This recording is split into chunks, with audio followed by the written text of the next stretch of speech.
Hello students, taxa gene biology में आप सभी का स्वागत है। और आज के इस वीडियो में जो टॉपिक हम लोग पढ़ने वाले हैं वो है the human heart. The human heart.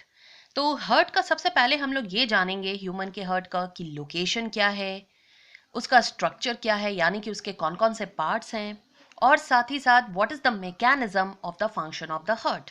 तो ये तीन चीजें हम लोग इसमें डील करने वाले हैं। सबसे पहले location, then structure, that means the different parts of the heart, and the mechanism of the function of the heart। तो चलिए शुरू करते हैं। हम लोग देखेंगे कि जो हार्ट का लोकेशन है वो ज़्यादातर यही हमारी सोच है कि heart is present on the left side, but no, this is wrong. It is felt so, हमें ऐसा महसूस होता है कि हमारा हार्ट जो है वो लेफ्ट की ओर है, but it is not on the left side. Okay, first of all the heart is present on the thoracic cavity, that is the chest cavity. हमारा हार्ट हमारे thoracic cavity यानी कि चेस्ट कैविटी में present होता है। And the heart is right in the centre between the two lungs. दोनों lungs के centre में राइट की तरफ हमारा हार्ट है, ना कि लेफ्ट की तरफ। बट ऐसा फील क्यों होता है कि हमारा हार्ट लेफ्ट साइड की ओर है? The narrow end of the रफली triangular heart is pointed to the left side. ये जो नैरो एंड हम लोग देख रहे हैं हार्ट का, this is the narrow and. ये जो नैरो एंड है हार्ट का, ये रफली ट्राइंगुलर शेप का होता है और ये किसकी तरफ पॉइंटेड होता है? तो आप देखेंगे कि it is pointed to the left side. And during working it is the most powerful at this end. और वर्किंग के दौरान हार्ट सबसे ज्यादा पावरफुल इसी एंड की तरफ होता है, दस giving a feeling that the heart is on the left side. और हमें ऐसा फील होने लग जाता है कि हार्ट जो है हमारा लेफ्ट साइड है, but it is not on the left side, it is right in the centre between the two lungs in thoracic cavity। So this is the location of the heart। Now structure को समझने के लिए हम लोग एक बहुत ही simple सा diagram बनाएंगे। सबसे पहले तो हम लोगों को ये पता है कि आवर हार्ट इज 4 चैम्बर्ड, है ना। हमारा जो हार्ट है वो कितना चैम्बर्ड है? 4 chambered muscular organ, 4 chambered muscular organ, and it is myogenic in nature। myogenic in nature that means self regulating, खुद से अपना काम कर लेने वाला। ओके, तो आप देखेंगे कि हमारा हार्ट जो है वो 4 चैम्बर्ड मस्कुलर ऑर्गन है और इसका जो साइज होता है it is as big as our closed fist. तो हमारा क्लोज्ड फिस्ट जितना बड़ा होता है उतना ही बड़ा आप देखते हैं कि हार्ट का साइज होता है। ओके, तो साइज हम लोग क्या देखते हैं? रफली क्लोज्ड फिस्ट, बंद मुट्ठी के जितना बड़ा हमारा हार्ट होता है। आप देखते हो it is 12 centimetre in length, जो कि लगभग 12 सेंटीमीटर लेंथ होता है, और 8 सेंटीमीटर इन विड्थ, यानी कि लंबाई जो होती है हार्ट की वो 12 सेंटीमीटर तक हो सकती है और जो चौड़ाई है हार्ट की वो 8 सेंटीमीटर तक की हो सकती है। लंबाई 12 सेंटीमीटर और चौड़ाई जो है वो 8 सेंटीमीटर तक हो सकता है। इसके अलावा हम लोग एक बहुत ही सिंपल सा डायग्राम बनाएंगे और जानेंगे कि हमारा हार्ट जो है वो कैसा दिखाई देता है। बहुत ही सिंपल सा डायग्राम बनाकर इसको समझेंगे। तो सबसे पहले हम लोगों ने ये जाना कि हमारा हार्ट 4 चैम्बर्ड है ना। 4 चैम्बर्ड हार्ट बर्ड्स में भी पाए जाते हैं और इनमें 2 ऑरिकल्स और 2 वेंट्रिकल्स होते हैं। तो सबसे पहले हम लोग देखेंगे कि हमारा हार्ट जो है वो 4 चैम्बर्ड है। ऊपर का 2 चैम्बर्ड हम लोगों ने बना लिया ऑरिकल्स, और नीचे के 2 चैम्बर हम लोग बनाएंगे दैट इज वेंट्रिकल। ओके, हमारा जो हार्ट है दैट इज डबल मेम्ब्रेनस। हमारा हार्ट जो है वो डबल मेम्ब्रेनस है, जिसे हम लोग कहते हैं पेरिकार्डियम। ओके, और इस पेरिकार्डियम में प्रेजेंट होता है एक स्पेशल फ्लूइड जिसको हम लोग कहते हैं पेरिकार्डियल फ्लूइड, जो इसको मैकेनिकल इंजुरी से क्या करता है? बचाता है, और साथ ही साथ फ्रिक्शन से बचाता है during beating of the heart. तो जब हार्ट हमारा बीट कर रहा होता है उस दौरान आप देखेंगे तो यहां हम लोगों ने क्या देखा कि ये जो मेम्ब्रेन है दैट इज कॉल्ड पेरिकार्डियम। बाहरी वाला जो मेम्ब्रेन होगा वो होगा इपिकार्डियम और अंदर वाला होगा एंडोकार्डियम, और इन दोनों के बीच में प्रेजेंट होगा पेरिकार्डियल फ्लूइड।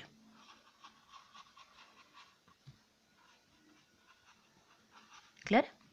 यहाँ पे हम लोग क्या देखेंगे कि जो ऊपर के 2 चैम्बर हैं जिनको हम लोग ऑरिकल्स कहते हैं, generally they have thin wall. Okay, इनका जो वॉल होता है वो काफी थिन होता है because the only function is to receive the blood.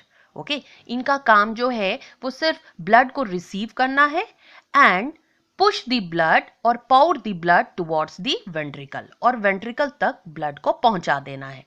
तो इसलिए जो ऑरिकल्स हैं यानी कि ऊपर के जो 2 चैम्बर होते हैं, they have thin wall. Okay, तो this one is right auricle and this one is left auricle. Auricles have always thin wall because they have to just receive the blood and pour the blood towards their respective ventricles. Okay. What about the lower chamber? The lower chambers are called ventricles and they have thick wall. Okay, जो ventricles होते हैं उनके पास बहुत ही thick walls होते हैं because they have to push the blood towards lungs and towards the whole part of the body, that is from the top of the brain to the tip of the toes. तो आप जान रहे हो कि ventricles जो हैं इसमें जो वॉल होता है वो काफी थिक होता है। क्यों? क्योंकि बहुत लॉन्गर डिस्टेंसेस के लिए इन्हें ब्लड को पुश करना होता है, पंप करना होता है। तो आप देखेंगे कि एक वेंट्रिकल से लंग्स की तरफ ब्लड जाएगा और दूसरे वेंट्रिकल से पूरे बॉडी की ओर ब्लड जाएगा, यानी कि हमारे हेड तक जो कि अगेंस्ट ग्रेविटी है वहां तक आप देखेंगे ब्लड पहुंचेगा, और साथ ही साथ हमारे टिप ऑफ द टो, हमारे पैर की उंगलियों तक ब्लड पहुंचाना है। तो इस वजह से हम लोग क्या देखेंगे, ventricles have thick wall. So this one is right ventricle and this one is left ventricle. तो ये तो हम लोगों ने हार्ट के बारे में जाना। हम लोग क्या देखते हैं, auricles auricles and ventricles ventricles does not communicate with each other.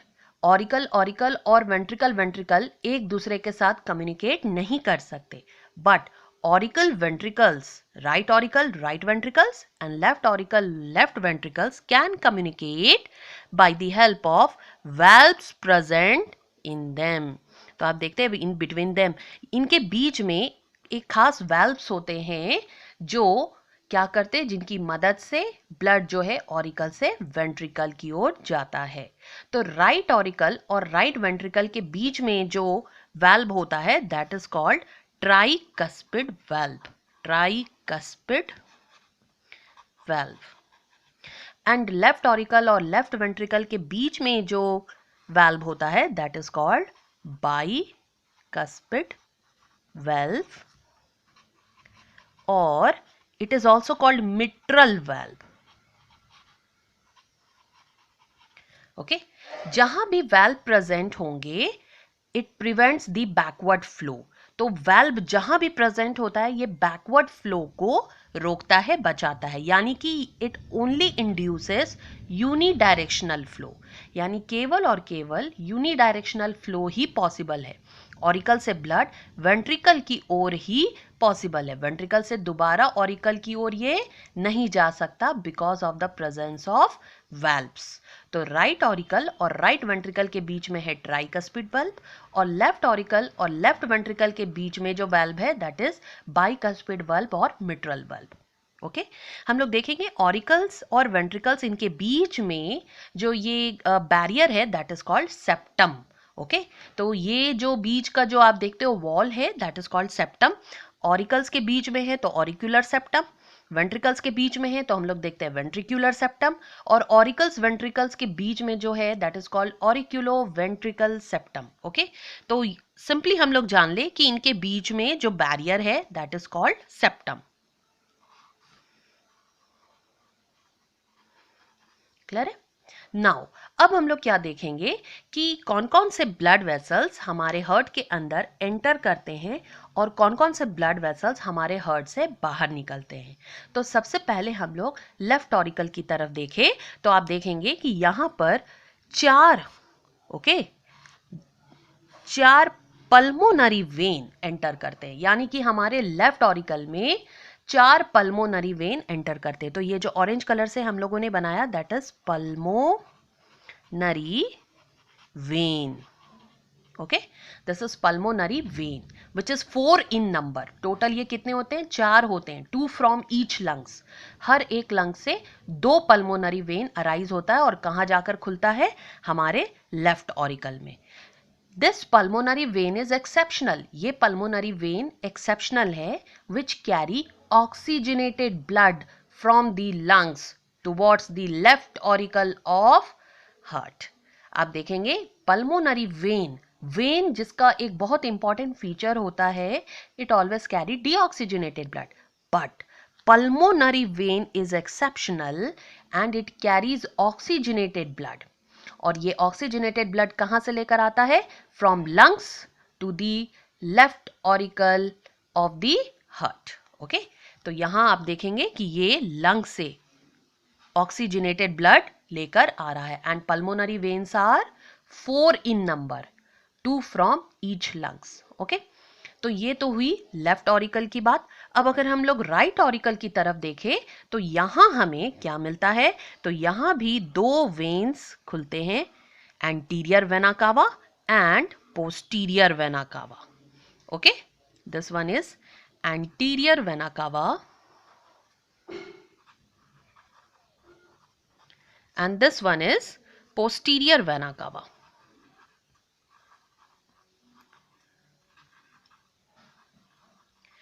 Okay, anterior vena cava is also known as precaval or posterior vena cava is also known as postcaval. Precaval, postcaval, or it is also called superior vena cava or it is called inferior vena cava. Okay, तो आपने क्या क्या नाम देखा? Anterior vena cava को हम लोग pre caval भी बोल सकते हैं, प्री कैवल, और पोस्टीरियर वेना कावा को हम लोग पोस्ट कैवल भी कह सकते हैं, post caval. Okay, pre caval भी बोल रहे हैं और साथ में इसका एक और नाम है that is superior vena cava. तो एंटीरियर वेना कावा या फिर हम लोग इसको सुपीरियर वेना कावा भी बोल सकते हैं और पोस्टीरियर वेना कावा को हम लोग इंफीरियर वेना कावा भी कह सकते हैं. ये दोनों वेन्स जो हैं क्या कैरी करते हैं? Deoxygenated blood. ओके, तो आप देखेंगे कि इन दोनों वेन्स में डीऑक्सीजनेटेड ब्लड होता है और ये दोनों वेन्स डीऑक्सीजनेटेड ब्लड को कहां पौर कर देते हैं? Right auricle of the heart. तो लेफ्ट ऑरिकल में ऑक्सीजनेटेड ब्लड आ रहा है from the lungs through the pulmonary vein which is exceptional. And आप देखेंगे deoxygenated blood comes from anterior vena cava and posterior vena cava to the right auricle. अब ये deoxygenated blood आ कहां से रहा है? तो ऑब्वियसली फ्रॉम द बॉडी. हमारे बॉडी से ये डीऑक्सीजनेटेड ब्लड आ रहा है जिसमें ऑक्सीजन कम, कार्बन डाइऑक्साइड ज्यादा है. ऑक्सीजनेटेड ब्लड कहने का मतलब क्या होता है? जिसमें ऑक्सीजन ज्यादा है. तो यहां हम लोग क्या देखते हैं? एंटीरियर वेना कावा से ब्लड जो है अपर बॉडी से डीऑक्सीजनेटेड ब्लड आता है, अपर बॉडी, और जो पोस्टीरियर वेना कावा या पोस्ट कैवल है इससे लोअर बॉडी से डीऑक्सीजनेटेड ब्लड आता है. क्लियर है? तो ऑरिकल्स में हम लोगों ने देख लिया कि कौन कौन से वेन्स जो हैं इसमें एंटर कर रहे हैं. नाउ अब हम लोग क्या देखते हैं कि यहां जो ये राइट वेंट्रिकल है यहां पर अराइज होता है पल्मोनरी आर्टरी. तो इसको हम लोग दूसरे कलर से बनाएंगे. राइट वेंट्रिकल से अराइज होता है पल्मोनरी आर्टरी और ये किसकी तरफ जाता है? लंग्स की ओर, towards lungs, for oxygenation of the blood because it carry deoxygenated blood. तो ये जो हम लोगों ने बनाया this is pulmonary artery and it is also exceptional. ये भी exceptional है because it is artery but carry deoxygenated blood. Always remember this is an artery but it is exceptional because it carry deoxygenated blood. तो यहां पे हम लोगों ने क्या देखा कि पल्मोनरी आर्टरी डीऑक्सीजनेटेड ब्लड को कैरी करता है और ये किसकी तरफ ले जाता है? हार्ट की तरफ फॉर ऑक्सीजनेशन, ऑक्सीजनेशन के लिए. जबकि लेफ्ट वेंट्रिकल से अराइज होता है एओर्टा. लेफ्ट वेंट्रिकल से क्या अराइज होगा? एओर्टा.